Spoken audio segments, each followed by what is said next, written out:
Alloh bilan tortishib yuradigan bir telba Ka'baga haj ziyoratiga yo'lga tushadi.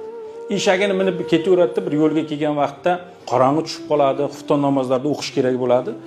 Eshakni shunday ustidan jabu deydi, yechib oladida, eshakni qo'yaveradigan vaqtda aytadi: "Yo Robbiy, men sening uyingga mehmonga ketyapman.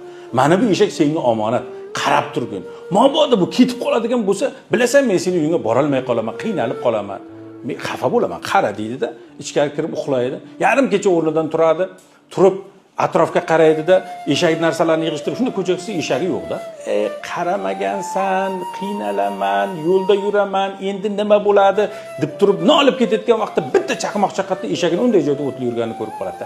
"Ha, bilaydim seni aldamasligingni, bilaydim seni xiyonat qilmasligingni" deydi-da, eshagini minib yo'lda davom etadi. Bugungi kunda ba'zi bir insonlar ishonib ish boshlaydi, ozgina ishida sinov kelib qolsa, birdan tushkunlikka tushadi, o'sha ishni to'xtatib qo'yadi. Jon tomiringizdan yaqin bo'lgan Allohga shu darajada siz ishonib ish boshladingizmi, endi orqaga qaytmang. Ishoning, o'sha ish barakali bo'ladi. Faqat oxirigacha davom eting.